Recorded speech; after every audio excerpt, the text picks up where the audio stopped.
Hello friends, welcome back to my channel. ఈరోజు మన recipe వచ్చేసి బాలామృతం పిండితో నేనైతే ఇక్కడ పకోడీ రెసిపీ ప్రిపేర్ చేశానండి. ఈ పకోడీ మనం రెగ్యులర్గా చేసుకునే పకోడీ కంటే డిఫరెంట్ టేస్ట్గా ఉంటుంది.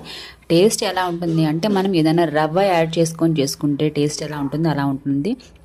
అంతేకాదు నార్మల్ పకోడీ కూడా ఎంత క్రిస్పీగా రాదు, అంత టేస్ట్గా ఉంటుందండి. ఈ బాలామృతం పిండి ప్యాకెట్ అయితే మనకి అంగన్వాడీ స్కూల్లో ఇస్తారు కదా చిన్నపిల్లలకి. సో ఆ ప్యాకెట్ బాలామృతం పిండి అంటే ఏంటో తెలియని వాళ్ళకి చెప్తున్నాను.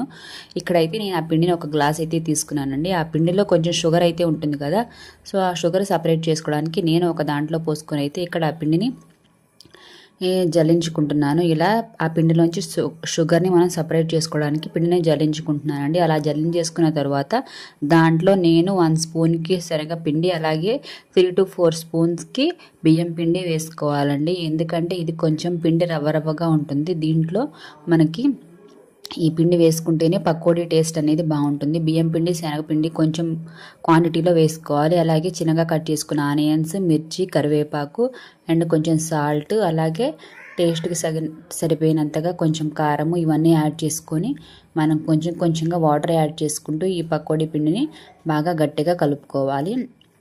ఇవి మనం ప్రిపేర్ చేసేటప్పుడు కొన్ని టిప్స్ అయితే ఫాలో అవ్వాలండి. దీంట్లో ఏంటంటే బియ్యం పిండి, శనగపిండి కంపల్సరీ యాడ్ చేసుకోవాలండి. అలాగే నేను ఇక్కడ స్టవ్ ఆన్ చేసుకొని బాండీ పెట్టుకొని అలాగే కొంచెం ఆయిల్ హీట్ చేసుకుంటున్నానండి. ఆయిల్ హీట్ అయ్యేలోపు మనం రిమైనింగ్ పిండి ఏదన్నా ఉంటే అది ప్రిపేర్ కలుపుకోవచ్చు. ఇలా కలిపేసుకున్నాను. టిప్స్ ఫాలో అవ్వాలన్నాను కదా, అవేంటి అంటే మనం ఈ పకోడీని చిన్నగా అయితే వేసుకోకూడదండి. ఎందుకంటే చిన్నగా వేసుకుంటే ఇవన్నీ విరిగిపోయే ఛాన్స్ అయితే ఉంది. చక్కగా ఇలా పకోడీ అయితే వేసుకోవాలి.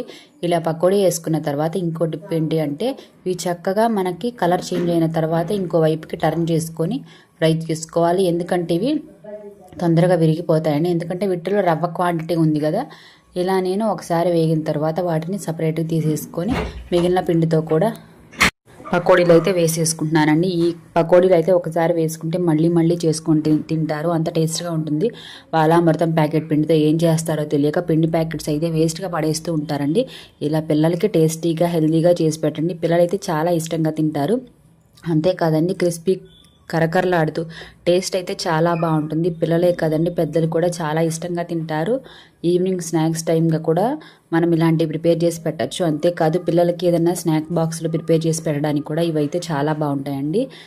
ఇవి తినడానికి పెట్టుకుంటే ఎంత తింటామో కూడా తెలియకోకుండా అలా తినేస్తాము. ప్లేట్ అయితే ఖాళీ అయిపోతుంది. అంత టేస్ట్గా అయితే ఉంటాయండి.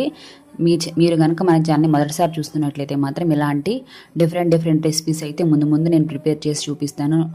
మీకు కనుక నా రెసిపీ ప్రిపరేషన్ నచ్చినట్లయితే ఎలా ఉందో, మీరు ఎలా ప్రిపేర్ చేస్తారో కామెంట్ చేయండి. థ్యాంక్స్ ఫర్ వాచింగ్ అండి. అలాగే మన ఛానల్ని సబ్స్క్రైబ్ చేసుకోండి.